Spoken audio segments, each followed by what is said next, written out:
हताशा के आगोश में मदहोश युवा मन। क्या आप बहुत जल्दी हताश हो जाते हैं? क्या घर बाहर की मामूली से मामूली बातें गहरे से चुभकर आपको दुखी कर डालती हैं? जरा सा गलत काम कर बैठने या किसी के बदतमीजी से बोलने पर क्या आप बहुत अधिक विचलित हो उठते हैं? कुछ ही लोग क्या, हम में से बहुत सौ के साथ यही होता है। कुछ लोग अपने कामकाज या प्यार में धोखा खा जाने पर उसके गम को ढेरों दिन या यूं कहिए कि वर्षों पाले रहते हैं। नतीजा होता है अपने आप से दुश्मनी या खिलवाड़ और अपने सगे संबंधियों के लिए एक मुसीबत बनकर रह जाना। ऐसे लोगों के लिए जिंदगी एक मुसलसल या निरंतर बोझ बनी रहती है, जिसमें सुकून के पल इतने कम होते हैं कि उंगलियों पर गिन लो। इस प्रकार की हताशा के विषय में मनोवैज्ञानिकों की राय है कि यह आपके सोचने के तरीके से उपजती है। इस सोच में जहां कुछ गलत हुआ कि हताशा आपको धर दबोचती है, और इसी को काबू कर लें तो हताशा के दौर से अधिक बच सकते हैं। एक होती है प्रतिक्रियात्मक हताशा। यह किसी प्रिय को खो देने के फलस्वरूप उपज सकती है।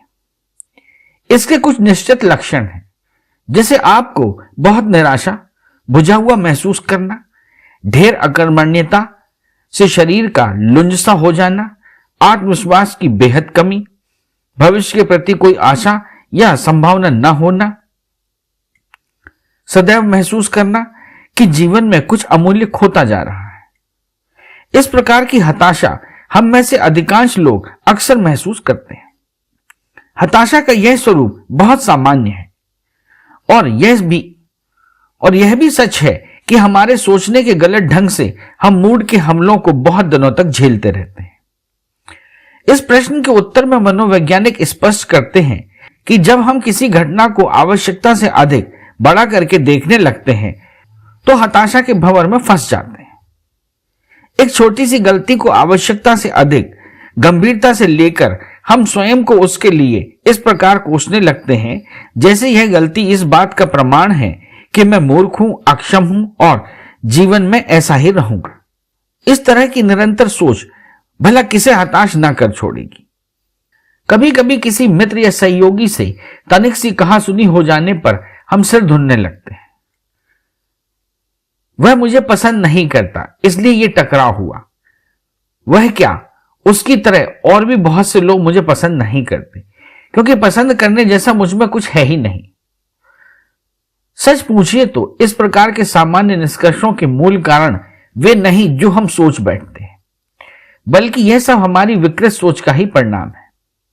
हम में से अधिकांश लोग सही और गलत को मन में एक निश्चित धारणा लेकर चलते हैं। सही श्वेत और गलत काले रंग से रंगा समझा जाता है, परंतु इन दोनों के बीच कहीं स्लेटी रंग भी हो सकता है। यह हम सब की सोच में नहीं है। इस बात को अधिक स्पष्टता से समझना हो तो उस युवक का उदाहरण देखें जिसे यह गलतफहमी थी कि या तो लोग उसे प्यार करते हैं या एकदम नफरत। किसी ने तनिक उपेक्षा से बात की नहीं कि वह एकदम बुझ जाता था। वह यह सोच नहीं पाता था कि प्यार या नफरत के अतिरिक्त लोग उसके प्रति व्यवहार में सामान्य या तटस्थ भी हो सकते हैं। एक खिलाड़ी की भी यही प्रबल आकांक्षा थी कि वह हमेशा प्रथम स्थान ही प्राप्त करे, और द्वितीय या तृतीय स्थान प्राप्त करने पर वह बहुत हताश हो जाता था। हम में से 100% लोग जीवन में एकाध लक्ष्य के पीछे भागते रहते हैं। एक आम गृहस्थ का लक्ष्य होता है मकान बनाना या नौकरी में ऊंचे उठना, लेकिन कुछ लोग इन जाने बूझे लक्ष्यों से कहीं ऊंचे और सुदूर लक्ष्यों को सामने रखते हैं। करोड़पति बनने, फिल्म स्टार बनने या खेल में ख्याति प्राप्त करने जैसे अनेक लक्ष्य, जिन्हें सामने रखता है एक महत्वाकांक्षी, लेकिन असफल हो जाने पर नतीजतन गिरता है डिप्रेशन या हताशा के गहरे गड्ढे में।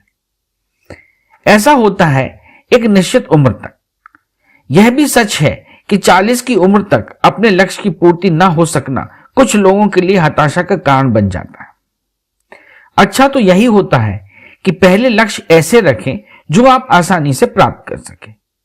सफलता मिलती रहे तो लक्ष्य क्षेत्र बढ़ाते जाएं। इसका अर्थ है केवल उन्हीं बातों को समझना, बूझना या मानना जिसमें आपकी आस्था हो।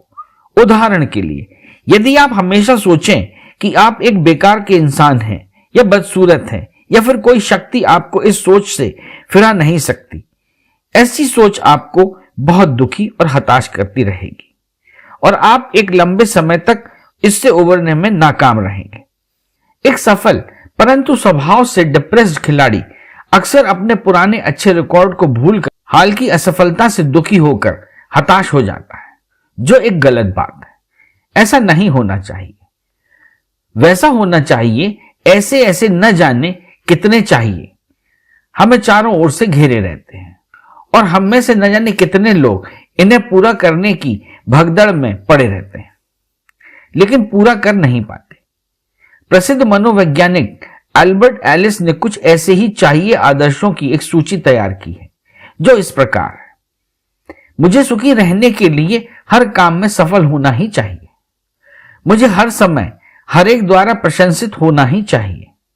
मुझे चाहिए कि मैं हर समस्या का अतिशीघ्र समाधान ढूंढ निकालूं। मुझे हर चीज को जानना, उसका पूर्वाभास होना और उसकी समझ होनी ही चाहिए। हम में से बहुत से लोग इन कठिन आदर्शों की पूर्ति करना चाहते हैं, परंतु अक्सर असफल रहते हैं और तभी हताशा से ग्रस्त हो जाते हैं। ऐसे नियम या आदर्श हमारे भीतर बैठकर हमें कोड़े मार मार कर आगे बढ़ाते हैं और परिणाम स्वरूप त्रस्त कर डालते हैं। इन पांचों कारणों के अतिरिक्त भी कुछ ऐसे कारण हैं जो हताशा को जन्म दे सकते हैं।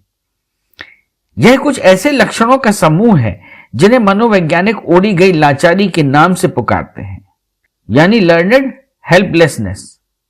इन लाचारी के शिकंजे में जकड़े आप अपने आप को बहुत कमजोर और हताश पाते हैं। इन्हें बदलने में असमर्थ रहते हैं और धीरे धीरे इसे अपने हिस्से का दुर्भाग्य समझकर भोगते रहते हैं। ओढ़ी गई लाचारी, या यूं कहिए कि बाकायदा स्वीकार की गई ऐसी लाचारी हम प्रतिदिन की दुनिया में अनेक लोगों के स्वभाव में देखते हैं। आज व्यावसायिक स्तर पर लोग नौकरियों की तलाश में दर दर भटकते हैं, तो इन्हें बार बार की असफलता इस प्रकार की लाचारी के अंधे कुएं में ढकेलती जाती है। वास्तव में इस मामले में दोष भुक्तभोगी का नहीं होता, दोष होता है अभाव का, सुविधाओं का या नौकरियों का। असफलताओं से हताश लोग सोचते हैं कि उन्हें किसी भी प्रयास की कीमत पर कभी कोई नौकरी मिलेगी ही नहीं। ऐसी अर्जित लाचारी के पंजे में जकड़े हुए वे नौकरी की तलाशी छोड़ देते हैं और अपने आप को नौकरी ही नहीं वरन जीवन के अन्य क्षेत्रों में भी हारा हुआ, बेकार या कूड़ा समझने लगते हैं। पढ़ाई के विषय में भी कभी कभी ऐसा ही होता है। कुछ बच्चे गणित में कमजोर होने पर अन्य विषयों से भी विरक्त होकर पढ़ना ही छोड़ देते हैं। उन्हें लगता है कि वे इतने गधे हैं कि पढ़ाई उनके बस की नहीं, और यहीं से उनका अध्ययन समाप्त हो जाता है। लेकिन सौभाग्य से यह सभी लक्षण या मान्यताएं उल्टी भी जा सकती हैं। इसके लिए सबसे अच्छा उपाय है धीरज से समय को बीतने देना। समय एक जबरदस्त मरहम है। समय के साथ हताशा की गहनता या उसकी चुभन भी धीमी पड़ जाती है। इसका एक अन्य उपाय है, इस हताशा के मूल पर तगड़ा प्रहार किया जाए। हताशा को दूर भगाने का सबसे अच्छा उपाय है कि छोटे छोटे कार्यों को क्रम से किया जाए। शुरू में बहुत सरल कार्य करें और धीरे धीरे कठिन कार्य की ओर बढ़ते जाएं। इन कार्यों में सफलता मिल जाएगी तो अपनी लाचारी की भावना धीरे धीरे पीछे ढकेल दी जाएगी। कई बार मनोवैज्ञानिक हताशा में डूबे व्यक्ति को क्रोध के माध्यम से प्रतिक्रिया करने पर मजबूर करते हैं, जो उनके लिए फूटकर सहज होने का कारण या उपचार बन जाता है। हताशा की परतों तले दबे एक व्यक्ति को एक कमरे में बैठाकर मनोवैज्ञानिक उसे इतना लताड़ता या गरियाता है कि अंततः रोगी भी क्रोध से बौखला उठता है और उसी समय उसे वहां से हटाकर बाहर ले जाया जाता है। इस नाटक से हताश व्यक्ति के मन में यह बात बैठती है कि यह दुनिया एक प्रकार का नाटक है और यहां क्रोध जैसा जबरदस्त अस्त्र हमारे माहौल को प्रभावित कर सकता है।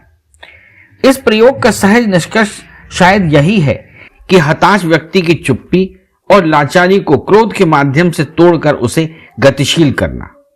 सक्सेस थेरेपी का एक अन्य रूप यह भी है कि कल की उपलब्धियों को कागज पर उतारकर उन्हें बार बार देखना, पढ़ना और उनसे प्रेरणा लेना। बीते हुए कल की उपलब्धियां हताश व्यक्ति को एक बार फिर सीधा खड़ा होने को उकसाती हैं। गतिशीलता, कुछ करते रहना, पिछली सफलताओं को याद करना, छोटे छोटे चहेते लक्ष्यों को सामने रखकर उन्हें पूरा करना हताशा से बचने का सफल उपचार है। अरे हाँ, इस चैनल को लाइक और सब्सक्राइब करना ना भूलें। देखते रहिए बंजारा बीट्स।